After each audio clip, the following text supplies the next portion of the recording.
one game away. Blow up. We're playing for something, man. We're playing for something. It's gotta mean something to you. It gotta mean something. Everything you got. Let's finish this. Do it, fellas. Let's go. Let's do it, fellas. Finish 2-3. 1, 2, 3. Finish. I can't even think about all of the shit I did to fit in. Past hard to watch like a fucking scary movie. I'm always happy to meet somebody that never knew me.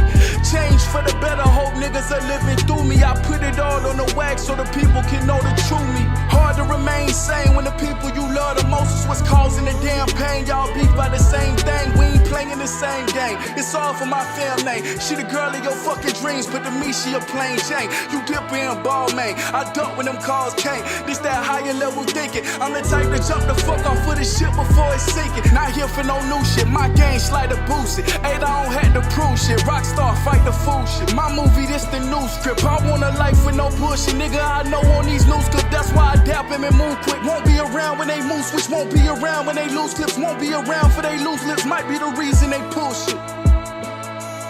Yeah.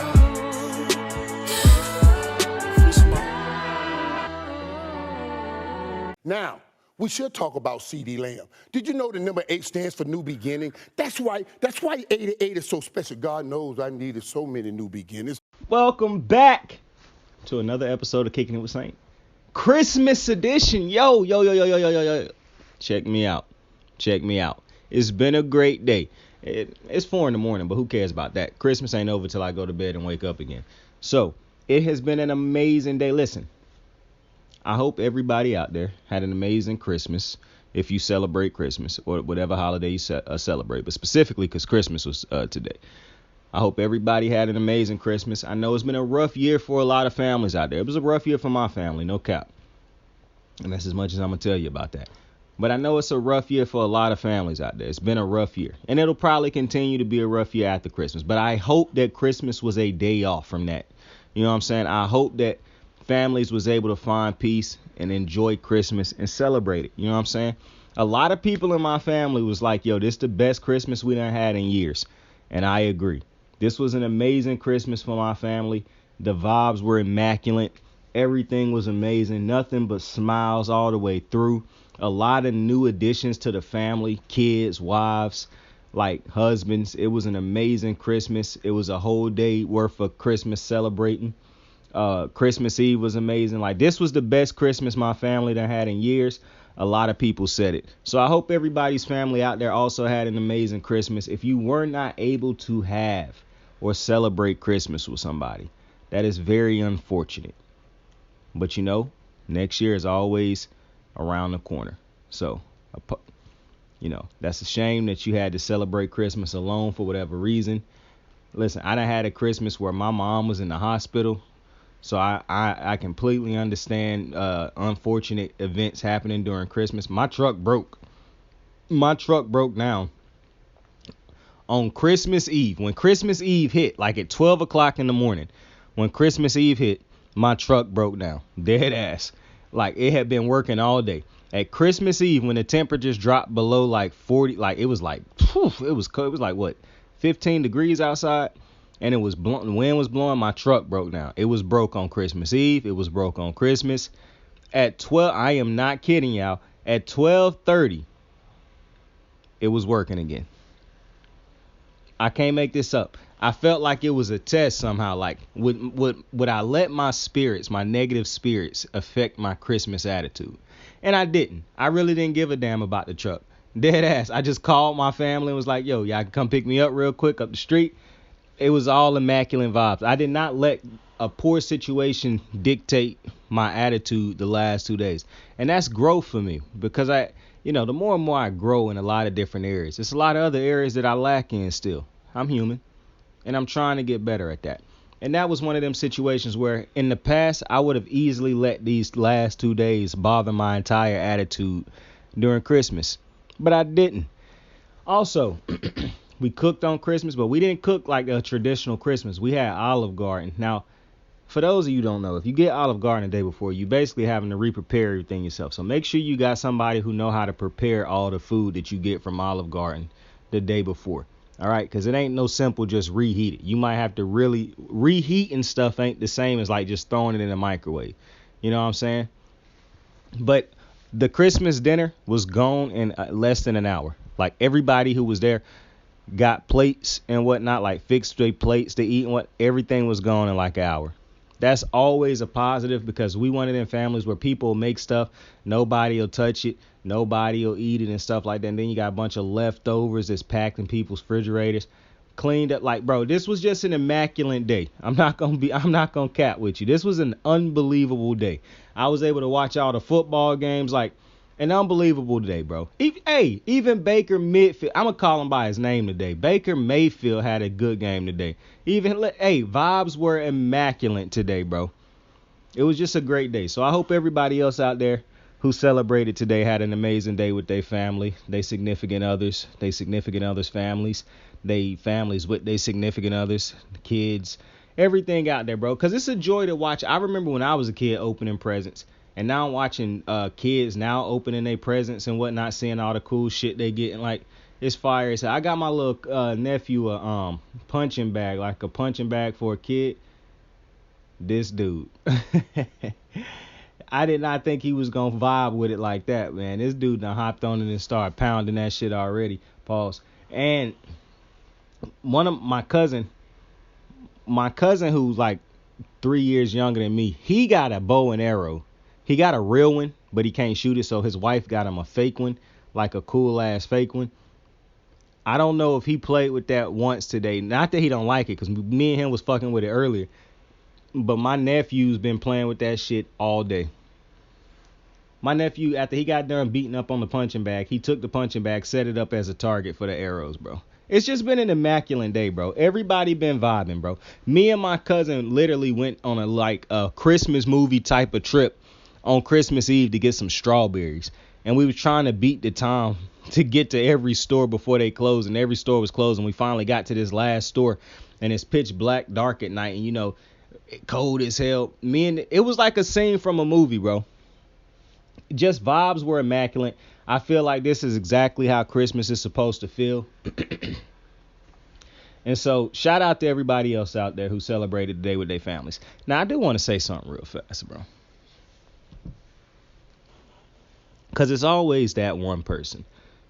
And in this situation, it's always those type of people who tweet or post shit like, excuse me for a second, bro. I got to get something to drink.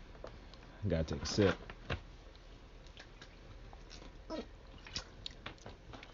But you just have those individuals who post and say shit like, I hope this is just an everyday thing for my kids. It's not really a special day. Or this is an everyday thing, but this day ain't special. Or you got motherfuckers like Floyd Mayweather. I think I saw somebody post where he was like, he don't feel like this is a real holiday because you shouldn't have to feel obligated to give because it's just one holiday.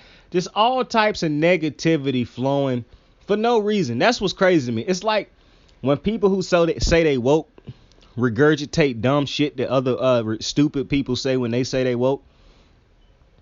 This is kind of that thing. Being negative for no reason.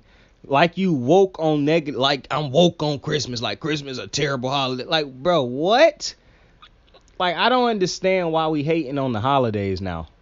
You know what I'm saying? Like, I don't celebrate Thanksgiving. But I'm not going out there telling everybody, oh, I don't celebrate Thanksgiving because it's this. I just don't celebrate Thanksgiving like that. I used to. I don't now. I'm not shitting on people who do. If my homies be like, yeah, I'm celebrating Thanksgiving, I'm not walking around talking about, hey, man, y'all shouldn't be celebrating Thanksgiving. And y'all, what? Like, bro, I don't understand that. Motherfuckers, I only see motherfuckers eating turkey on Thanksgiving. I ain't walking around saying, y'all don't eat turkey no other day of the year. This fake. What? Like, what's up with y'all? I don't understand at what point in time. Like, see, this got to be one of them situations where people shit on other people's dreams. This got to be one of them situations where people shitting on other people's Christmases. Bro, I don't even say shit like this and I get irritated. But if you broke, just say that, bro.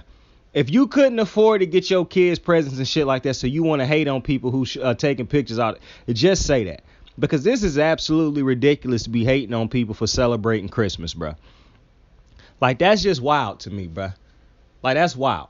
And one of the reasons I go so hard defending people who celebrate Christmas and the meaning and all that type of shit in Christmas, I love Christmas movies and all that, is because growing up, I always saw the best in people during this time of the year. Just all throughout my life, when I think about some of the nicest people and some of the craziest, like the dopest situations, it's always around the holidays, bro. People, for some reason, just become hella nice during the holidays. I don't know what it is about the holidays, but the holidays, people become nice. So when people choose to become a Scrooge, that's just hella weird to me.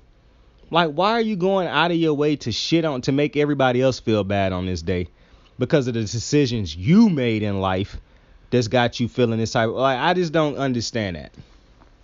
I really don't. So, that to those type of people, bro, seek help and then seek God, because Jesus Christ, bro. But to everybody else, bro, I hope the vibes were immaculate today for Christmas, man. Fuck them people who, I don't even want to say fuck them people. Like I said, all positive vibes today. All positive vibes. And a couple things happened today, bro. I could, if it was not the holidays, I could get on here and this could have been a completely different show, how I talk about the games that we saw today. But because of the immaculate vibes today of Christmas, it's going to be a completely different type of attitude. I do want to say something before we get into the games, though. 3 games today. So we was watching Christmas movies. Black Christmas movies is the best. Almost Christmas is a top Christmas movie for me, even though most of all my Christmas movies is pertaining to these Black Christmas movies. That's what I can relate to. Those feel closer to my life growing up than the Christmas movies like Miracle on 34th Street and all those other type of shits that white people love. It's no offense to them. They love those movies. But for me, Almost Christmas, This Christmas, Best Man Christmas, or Best Man Holiday, like those is movies or Christmas specials on black sitcoms. That's closer to reality for me. So I find enjoyment in that. J.B. Smoove and Monique destroyed their roles in that movie. Absolutely. They need to make a part 2 of that.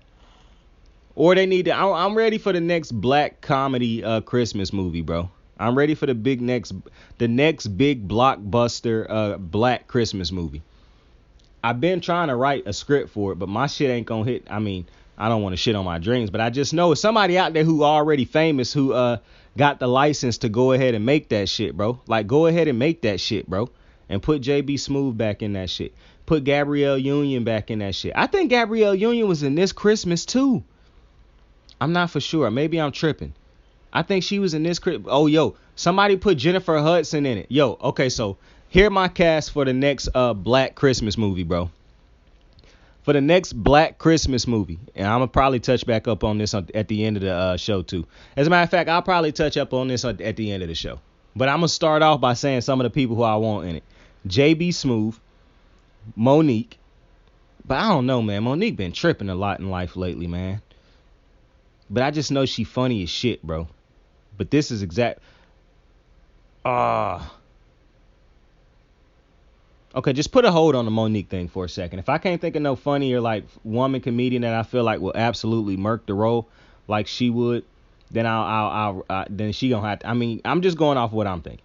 Steve Harvey, Cedric the Entertainer. Because I'm not one of them motherfuckers who like, man, you got to put all the young comedians in. Nah, bro, I want the people who I know going to rip that shit. J.B. Smoove going to destroy one of them roles. DC Young Fly's role wasn't big enough in Almost Christmas. Put him in this shit again. Put him in another one. Gabrielle Union got to be in it. I got to look up the cast of This Christmas because I think Gabrielle Union, matter of fact, I'm about to look that shit up right now. Because I think Gabrielle Union was in This Christmas. Unless I'm just absolutely tripping. But my family, we watched, well, not my family, but I watched, my family really just spent the holidays literally together the entire time. Like communicating with each other, joking, laughing, like dead ass. Usually people split off going to separate rooms and stuff like that. But every split off room, it was large groups of family chilling and communicating and just walking back and forth, chilling with everybody. Like this shit was dope as hell, bro. I cannot stress that enough. How dope the holidays were for my family this year. Idris Elba. Oh, I forgot Big Dude in the back was in there. Who on The Boys. Damn, Gabrielle Union. Oh, Regina King. Oh, yeah, you could put Regina King in this one, too. Okay, so Gabrielle Union was not in This Christmas. I'm tripping.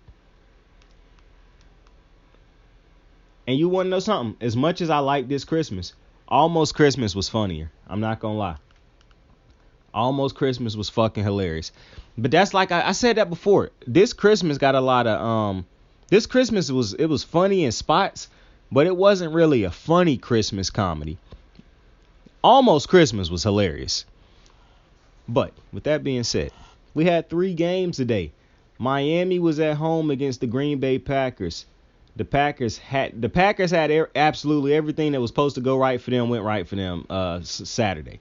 Every team they needed to lose lost. So that was a positive for them.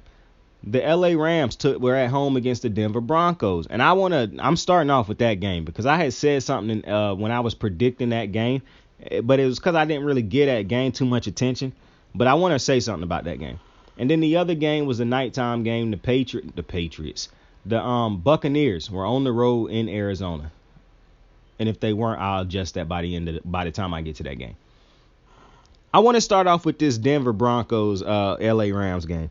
Because I think I picked the Rams to lose this game. I know I picked the Broncos to win this game because of the defense. But I want to say something. I was not paying attention when I was picking that game. I was flying through so many other things.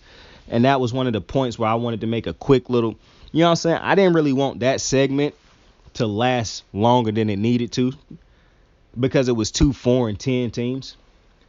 If I could go back and re-pick that game, I would have remembered that this is Russell Wilson going against the Rams. If you don't believe me, any week in which I've been doing this and where the Rams play Russell Wilson, go look at who I picked to win the game. I never picked Russell Wilson to beat the Rams. That was a complete mistake. I want to rearrange that. If I was fully zoned in on this game, I would have remembered that. I do not pick Russell Wilson to ever beat the Rams. I have never in my life seen a quarterback play worse against a certain team than Russell Wilson when he played against the Rams. It don't matter who was I don't even think I'd ever really given the quarterback playing for the Rams credit when they beat Russell Wilson because it's usually Russell Wilson doing most of the heavy lifting. But I'm going to give Baker credit because you know how I feel about Baker. Below average quarterback. But he looked great today. This was probably one of his best looking games of his career. Do I expect it to happen too often? Does not matter. This is Christmas. Immaculate vibes. Good day for Baker. I hope him and his family celebrated Christmas and had an enjoyable time. I know he got that Christmas cuckoo tonight after a big time dub. He got that Christmas pussy and that big dub pussy. Shout out to Baker Mayfield. I was going to call him. You know what I like to call him. But shout out to Baker Mayfield and his family, man. Big dubs in the chat. Big dubs and Merry Christmas. But I want to get to this motherfucker Russell Wilson. Because I'm not going to let this game dictate my overall opinion on Russell Wilson just simply because I think his worst games in his career is against the Rams. And I really don't understand how somebody can play so bad against one team. But when he was with the Seahawks, he was atrocious against the Rams.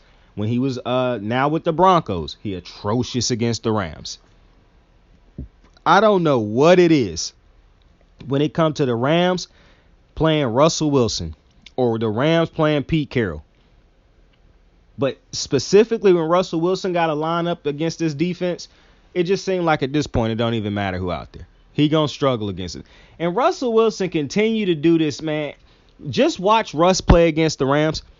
The worst parts of this dude's game always come out against this team and the Packers, bruh. Let him play against this team, the Rams, or the Packers. And the worst of Russell, you can make the worst of Russell Wilson compilation, and it can only involve his highlights against the Rams and the Packers, bruh. And I guarantee you it'll probably be an 8-minute long video. Because the way he played against those two teams, it make no sense. I understand this year how he played in this game is in line with really what he's been doing all year. But let's go to his past years where he was having great years. Those great years, it was always ugly spots. The ugly spots was against the Rams. This dude is he is atrocious against the Rams. And yet again today, he was god-awful. I think he had 4 interceptions in this game. Some dumbass interceptions in this game. The interceptions bother me. But the thing that bothered me the most about Russell Wilson is this continued thing where he take these just god-awful sacks, bruh.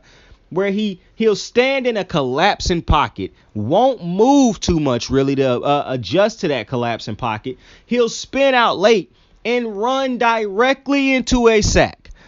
How many times do I have to watch this man roll out into pressure? Like, it don't make sense. And that's why I say I compare so many quarterbacks who got god-awful pocket presence to Russell Wilson, because I don't know a quarterback.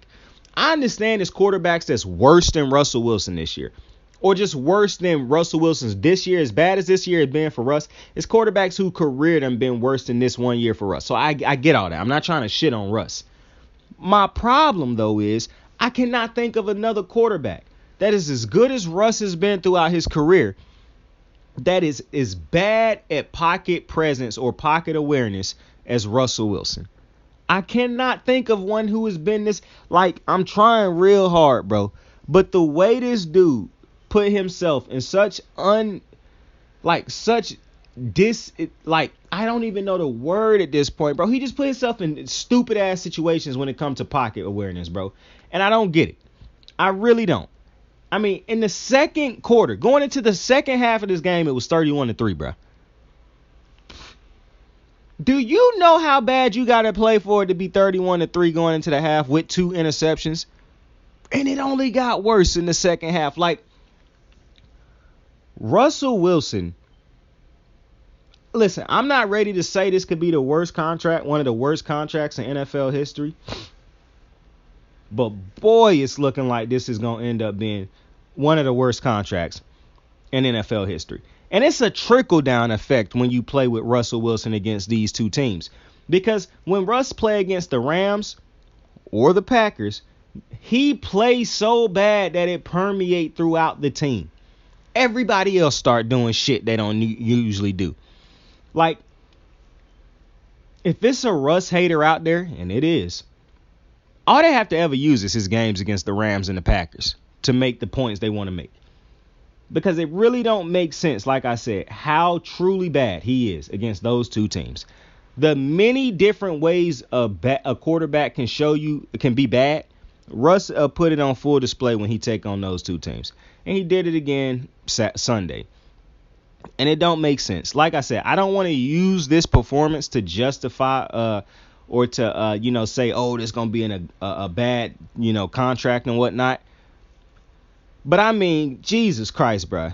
The only reason I'm not going to do it is because I know his career, how he playing his career against the Rams. The dude just don't play good against the Rams or the Packers, bro. It just is what it is. Some of the worst quarterback performances I done seen in my lifetime is Russell Wilson playing against those two teams. I can't even explain it. He could be on an MVP tear. Put him up against the Rams. And he going to look like a completely different quarterback. It's mind-blowing, to be completely honest with you. But these is two teams going nowhere. Obviously, the Rams, to me, will be a better team next year. I just cannot imagine the Rams will put together 2 bad years. I feel like they'll figure this shit out. They'll probably be one of the best teams in the league coming in, by the end of next year. But this was a god-awful performance by the Broncos both ways. The defense didn't play good. The offense didn't play good. I think this is easily the most points the Broncos offense done gave up. I don't even have to look that up. I know giving up 51 points is by far the most. They gave up half of 100 fucking points, bro. This might be the most points that's been given up in the league this year. I gotta go check. And that would be absolutely crazy that one of the best defenses in the league in the Broncos, it's been as good as they done been all year, probably just gave up the most points in the game this year so far. And I don't even blame him.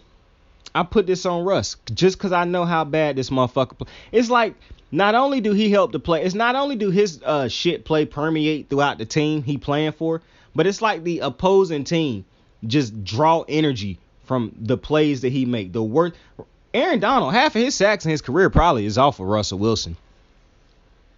And I'm almost certain there's no quarterback he done sacked more than Russell Wilson. I know people be like, man, that's because he play in the same division with him. That's true. But you could also be playing with an elite quarterback like that and still not touch him that much if he was better in the pocket when it comes. But some reason, when he played against the Rams, all of that shit is out the window. I don't understand at this point in time how Russ is at this point in his career. And now this right here ain't just no Rams-Packers problem when he played it. His pocket awareness, his pocket presence is just god-awful. I don't know how you can be, after 2 Super Bowls, this late into your career, how can you still be this bad in the pocket when it comes to this type thing? But like, Russell, I understand. Russell Wilson's best years was when there was backyard football on the Seahawks. And he had Marshawn Lynch. When it felt like the offense broke down every single fucking play and it was just a scramble drill with Marshawn Lynch, it felt like that was when they was at their best. The Doug Baldwin, Golden Tate scramble drills with Russell Wilson or the handoff to Marshawn Lynch. But I mean, good Lord have mercy, man. Maybe this is what Pete Carroll and them boys did. Maybe this is why they couldn't run the offense they wanted to run. Because, I mean, this was a tough game to watch. I was cooking during this game, so I was watching this game, man, cooking. So the game really wasn't bothering me too much. You know what I'm saying? We had the Christmas music going in the background. This was god awful. And you want to know what's crazy? I'm giving Baker his respect and whatnot because I did think he had a great game. It wasn't like no Patrick Mahomes all-star type game, no Lamar, nothing like that. But for what I talk about and expect from Baker, this was an impressive win. Even though, like I said, this motherfucker Russell Wilson is just, it's inexplainable how bad this motherfucker play against the Rams and the Packers. But now I want to save that game for last. Let's hop. Damn, that was a decent game too, though. Let's hop to the Tampa Bay game real quick. So, as a matter of fact, I told y'all I was gonna have that information by the end of that thing, and I think I lied to y'all. No, I didn't lie to y'all. The Tampa Bay was on the road in Arizona. Tampa Bay goes into overtime and they win against Arizona with a field goal. I'll get to different things that happened throughout. Matter of fact, we can just go ahead and get into that right now. What I was gonna start off with was Tampa Bay ain't winning no playoff game. I don't want to hop off of the Brady train because I just know how this thing go with Brady. But I don't know if I'd have never seen Brady in an offense this bad since the last year he had in New England. And I know what I thought in New England. I thought that was a one and done, and it was. And that's exactly what I'm feeling this offense in Tampa Bay is. I don't know why this offense is as bad as it is, other than they run the ball worse than any team in football. That's literally the only thing I can think that is why the timing is off between him and Evans. Chris Godwin really ain't Chris Godwin yet. Julio Jones, you got an advanced age Julio Jones, so you don't expect too much out of Julio, but drop catches. Like, it's just so many that can't run the ball. The tight end is decent, but he ain't Gronk. Like, it is so many different problems with this offense. And the defense the defense play a good game most of the time, but it's what I saw today from Tampa Bay. when it's a struggle for you to beat an Arizona team that's got absolutely nothing to play for this season. The season it was ended for them once Kyler went down, even though it was probably over before that. And it still took overtime. No Colt McCoy, no Kyler Murray. Still could not beat this team in regulation. A defense that's good. I mean, not even our Arizona defense, I wouldn't even consider them good this year. They look great against the Tampa Bay Bucs, which every defense seemed to look great against. So, and then what I don't understand is how you come out so hot against the Bengals defense last week, and then you struggle the way you do against the Cardinals defense this week. That's an inconsistency on so many week-to-week basis for Tampa Bay. It's just hard to look at this team and say, oh, that's a team that's going to compete when they get to the play. It's not. I dead ass think Carolina might beat these motherfuckers and get to the playoffs. And that'd be insane. But Carolina will probably get to. I have more faith in Carolina for some reason right now than I have in Tampa Bay. Because Carolina can run the ball. They can't do what Tampa Bay can do as far as the quarterback. But the quarterback in Tampa Bay, the GOAT, ain't been able to do much. 2 interception game once again. Just not going to get it done. And you keep turning it over against Carolina and letting them run the clock out with those running backs. It's just not going to happen. And I think I'm at the end. I'm at my wit's end when it comes to Tampa Bay, bro. I can't watch another motherfucking Tampa Bay game. I'm dead ass serious with y'all when I say I damn near pass out watching these Tampa Bay games. I damn near fall asleep watching Tampa Bay games because if they ain't getting their asses whooped, they in a slugfest, a slow, grinded out game with the opposing team because Tampa Bay's defense good enough to make it hard on the other team. It's like watching any of these good teams this year that's got terrible offenses but good defenses.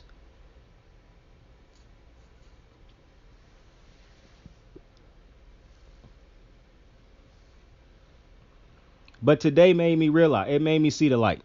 A 4-10 Arizona coming into this game. They 4-11 now, but on a third string quarterback, you struggled to beat this team. That is just all the reports that Cliff Kingsbury want to leave Arizona. I just cannot understand how you don't get this done in regular. Like, to me, Tampa Bay might miss the playoffs. I'm going to just be dead ass with you. They might miss the playoffs because Carolina right now look like a better team.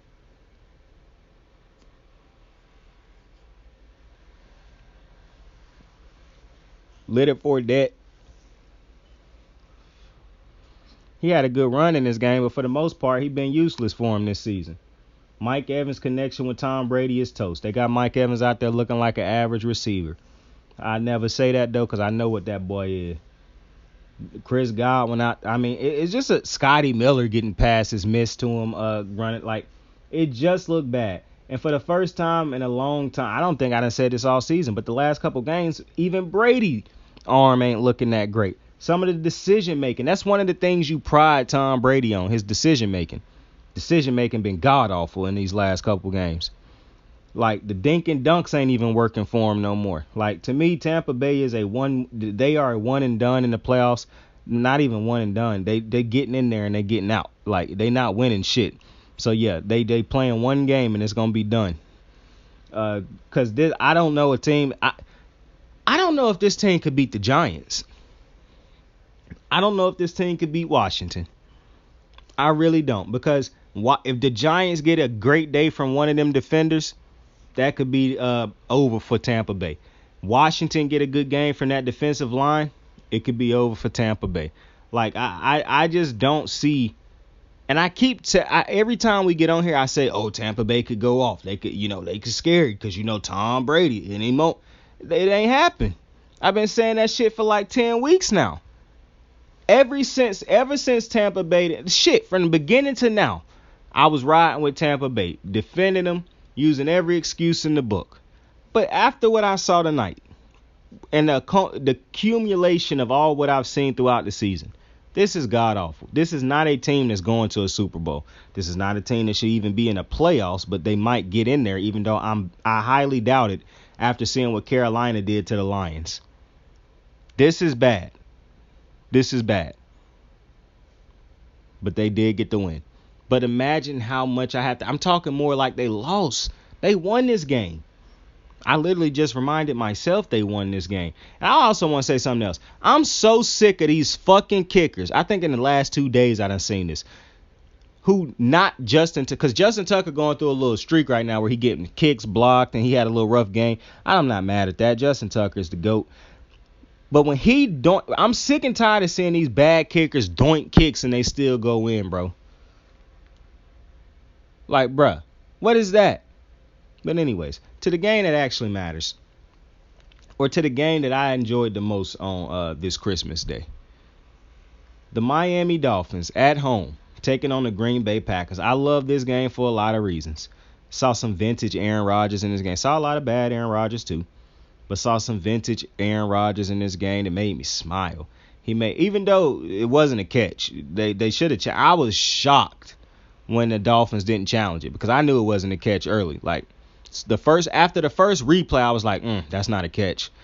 Like, I saw his hand moving, I saw the ball touch the ground. First replay, I was like, that's not a catch. They showed another better replay, like after the Packers score on that drive, and I was like, damn, that definitely wasn't a catch. And so, wasn't a catch, but it was a phenomenal throw. Like, the throw was crazy. So you had some vintage Aaron Rodgers in the game. You had the fucking Packers defense validating everything I've said about them. I went hard for the Packers on the prediction video. I went hard for the Packers defense. I told you, they do far more good than they do bad. And it was looking kind of iffy in this game at first. Because, listen, the reality is I don't care how good a defense you are. Tyreek Hill and Jalen Waddle will get you. It just is what it is, especially Tyreek Hill. You know how I feel about Tyreek Hill. One of the best receivers in the league. One of the best receivers I done seen in my lifetime. That motherfucker is him.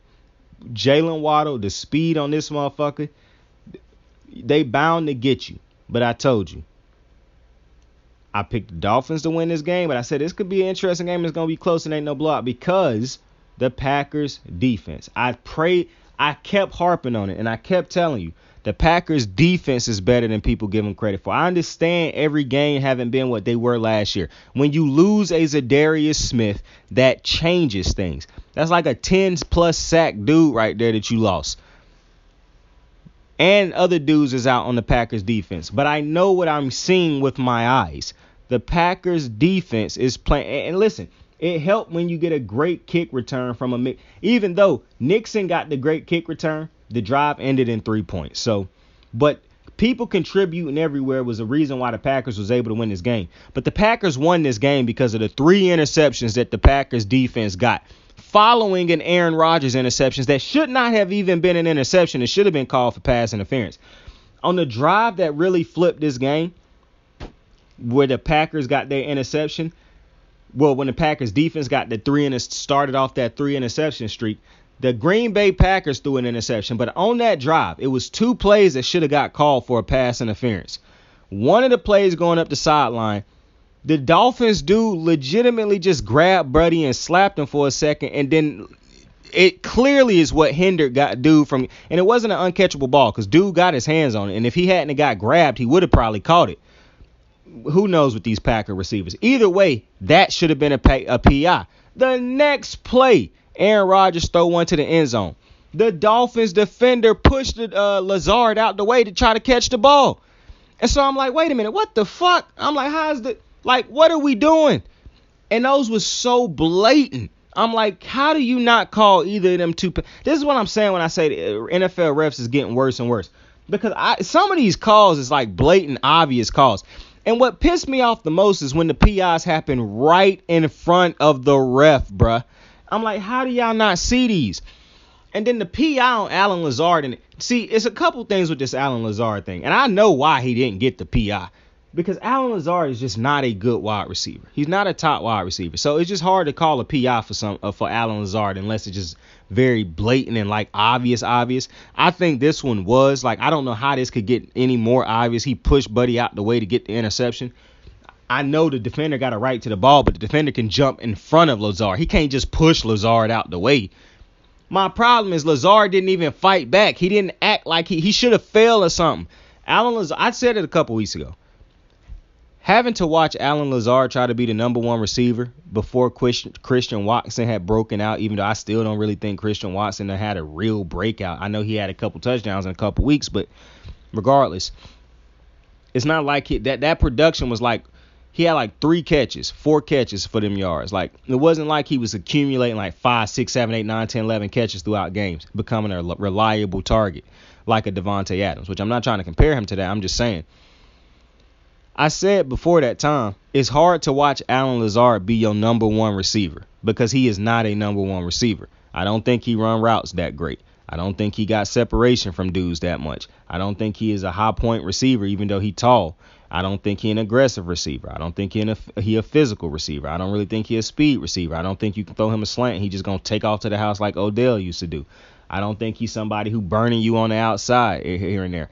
So when you got a receiver who really don't specialize in shit, but Aaron Rodgers is his quarterback, that's to me very obvious with Allen Lazard. And so I just think it's hard for refs to consistently try to give Allen Lazard calls. Because if you go back and look at the play, it's very clear that it was a PI. But it's also very clear Allen Lazard didn't really fight to prove, like to show that it was a PI. So I was irritated with those 2 non-calls. And before I get into the interceptions, Christian Wilkes, bro, This motherfucker is different. He is like a modern day Ndamukong Suh. He is like Jadeveon, bruh. You know how I talk about Jadeveon Clowney? I'm like, bro, he don't have to have a whole bunch of sacks because he do so much for a defense. That's Christian Wilkins. This motherfucker can sack a quarterback, can bat balls down, can get off the line to go tackle somebody. He got an endless motor. This is exactly what Jadeveon Clowney was. And the only reason now, if Christian Wilkins was a first-round pick, I think because of how football done progressed, people would appreciate him now. People wouldn't look at him as a bust because he ain't got the sack numbers of a Nick Bosa. Especially seeing that's how he play in the middle of the line. He don't play outside. He play defensive tackle. Jadeveon Clowney was doing exactly what this man is doing, and people hated on him for it. The real football experts knew what they was seeing when they saw him. They gave him his credit. But a lot of the everyday fans who didn't really understand what they was watching, they didn't really give him the credit he deserved. Christian Wilkes is a fucking game wrecker, bro. He like an Aaron Donald, except for he don't get the Aaron Donald type sacks. He getting the production this year, though. I mean, the production from Christian Wilkes. He done had multiple games this year where he was the Dolphins' reason the defense was in the game for so long. And the Dolphins was in this game for so long until the 1, 2, 3 interceptions in a row. 3 drives in a row, interceptions in the game. And I said it last week, but this really, like, for Tua, it's really a tale of two halves. First half of the season, phenomenal. The second half of the season, defenses were able to get more adjusted to what the Dolphins do. And it's just really been ugly. They take away the slant. When a defense decide that we're going to take away this slant from you, so you're not going to be able to just throw that slant across the middle of the field all game, and then we take away those deep shots eventually from you, and you don't have that, and you're not running the ball, that really do limit what the Dolphins do. Now, I'm not saying that's all Tua can do, but that's what he's succeeded in this year. So when you take away what he do best this year, it do make it kind of hard for the Dolphins offense to operate, as it would for any team to operate if you take away what they do best. But it's a lot of teams that they can go to secondary things and find ways to still pick up dubs even when you take away what they do best. It feel like when you take away the Dolphins' best ability, it get real tough for them. It get real tough for them. And so I know people going to kill Tua because it was a rough game. And this was a loss that's on Tua because 3 interceptions, you just can't have it. You can't have it, especially when the 3 interceptions is what ended the game for you basically. You know, and the defense got the stops they needed to get for you. The game was 26-20. 3 interceptions. Man, if you get just 2 of them interceptions as field goals, bro, it's 26-26. The Packers scored, but they wasn't like consistently scoring in the second half of the game because the Packers do what the Packers do. Go away from the run game. There's no shocker there. And they make little mistakes here and there. Neither team was good on third down. This was a god-awful game for third down. But the Packers were aggressive as shit, and I like that. They came into this game and played like, yo, we winning this fucking game by any means necessary. They went for it on fourth down multiple times. The success rate for both teams was better on fourth down than it was on third down, bro. It was crazy how bad both of these teams looked on third down. And I don't know what it is about these Packers, man. I still don't believe they'll make the playoffs because I just don't believe I thought this was a great game by the Packers defense. Like I said, I give the Packers defense far more credit than it feel like anybody is giving this defense. I just can see what this defense can do when they playing their best football. Hell, I can see what their defense do when they not playing their best football, in my opinion. But the Packers defense definitely made me look good today because they went out there and balled the fuck out. 3 interceptions. You know what I'm starting to realize? Jair Alexander had a great interview with Pam Oliver after the game. I saw the tweets about Pam Oliver being drunk on the thing, and I just really don't understand why people like to do things like that. So fuck y'all. But shout out to the GOAT Pam Oliver. But great interview she had with Jair Alexander. I know he gonna have a great. I said Baker gonna have a good night. That motherfucker Jair Alexander gonna have a merry motherfucking night. And every team that win, I know it's basketball going on there. I didn't watch a single basketball game. I told y'all, bro, basketball do not get watched till football season over, even on Christmas. That's why I'm happy it was football on Christmas, because I wasn't obligated to even have to watch basketball on Christmas. Even though I haven't watched Christmas basketball in like since Kobe stopped playing. But I'm happy that the Packers defense did what they did today. Just a dominant game for the Packers defense, in my opinion. And it's just further proof. Like I said, when the Packers is on their A game. See, the thing that I don't understand when people watch these the Packers defense is certain teams that I know when they play against. This is why I always say it won't be an easy game for the team that I pick when they play the Packers, because I'm like, the Packers defense can still have games where it's like, and I understand they have drives where they look like, man, what the fuck are we doing? But the Packers have a lot of drives in this. I told you, they have way more games where they play good enough to win the game than they have where they bad enough to lose the game. It's just reality, in my opinion. And I understand people going to say what they're going to say, because you got people who going to defend Aaron Rodgers to the death. Don't really know how you can if you're watching every one of these Packers games. However, the Packers defense today, it was no question. They were the difference maker in this game. Now, I know people going to blame the Dolphins and Tua. And listen, it'll be an easy thing to do, because Tua done looked bad really in the second half of the season, really. However, I'm not going to shit on Tua too much, just simply because I want to give credit to the Packers defense, because I've been talking about them all year, and I specifically talked them up a lot last episode, the prediction episode. The Packers defense, to me, is a defense that I still believe this is a defense that can win a championship if they had the right offense behind them. Like, I don't see the problems in this defense that everybody else see. I see a defense that really haven't had the offensive support that it had the last couple years.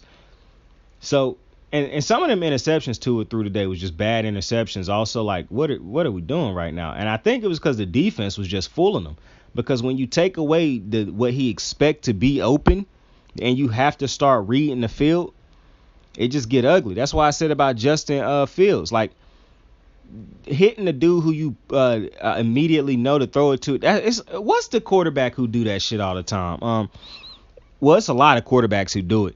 But it's when quarterbacks a lot of the bad quarterbacks do it, though, where they predetermine who they throwing it to before the play even happened. And it don't matter how the play is drawn, like what the defense is in. As soon as the play is hiked, they throwing that ball to the person. And a lot of interceptions and shit happen from it. And we always hear like, bruh, you already was throwing it to him before the play even started. Like, you had already threw that ball to him when the play started, before the play even started. And that's a problem. But aside from that with Tua, I know people going to kill him. But like I said, I'll let them do that. I wanted to give credit to the Packers defense. Like I said, immaculate vibes today, bro. I don't want to tear down Tua. It was a tough game for him. They're going to do that on Monday all through the week, bro.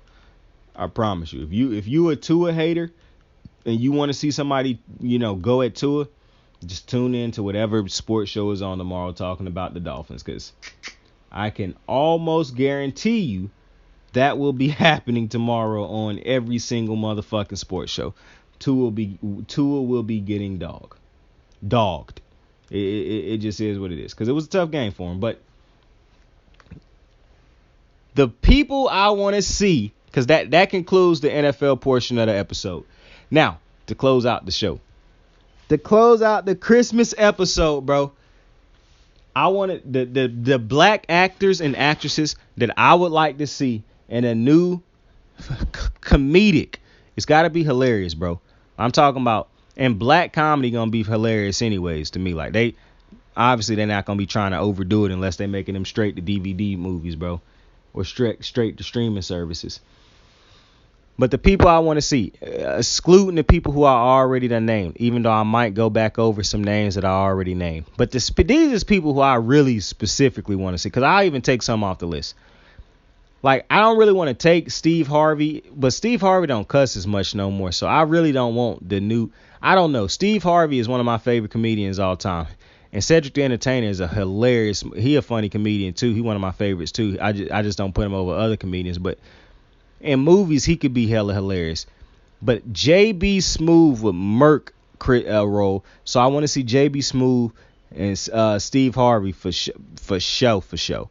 Monique, because I couldn't think of no other comedic, like natural comedian that is as funny as her and would destroy this role also and be funny in the movie also. See, that's the thing about Monique. She not just one of them comedians who was just a comedian for so long that she got to get adjusted to being an actress. So she funny in movies, shows, and stand up. So she like the three. She got the trifecta going. So I would have to put her in it. Put Gabrielle Union in that bit. Shit, you could put Kiri Hilson back in it in a bigger role. Bro, it's so many people. Bro, you could put some of these young black actresses and put Lupita in it. You could put Daniela, the one from Walking Dead. I can't remember how you pronounce her entire name. I think it's Daniela, and I can't think of her last name. But you could put both of them in the motherfucking movie. Have a poster of the Black Panther hanging up in the house somewhere with Obama.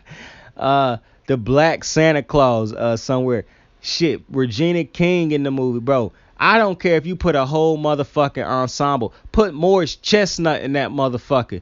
I'm forgetting some names too, but it's a whole bunch of the light-skinned black woman. I can't remember her name, bro. She was just in that Preacher movie with the dark-skinned black dude, man.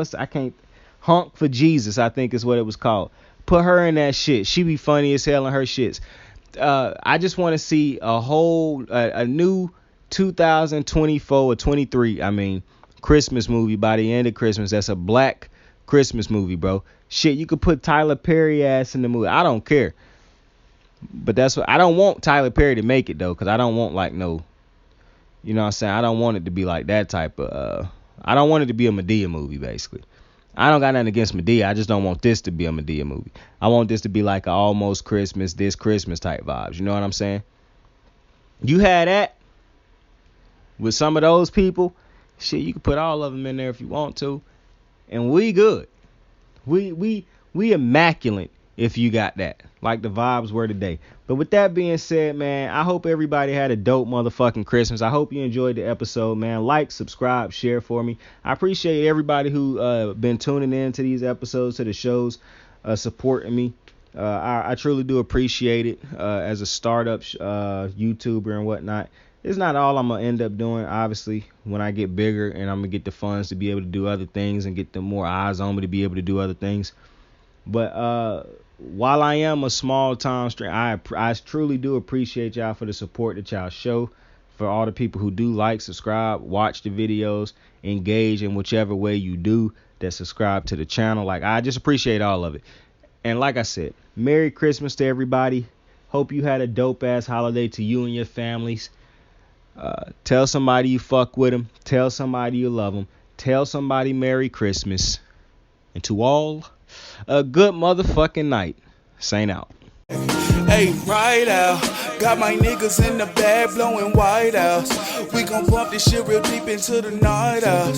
Keep it 199, just ain't my style. Sing the time, staring out the window of the night route. They never ever understood for the most part. Hey, wonder how them niggas treated Mozart.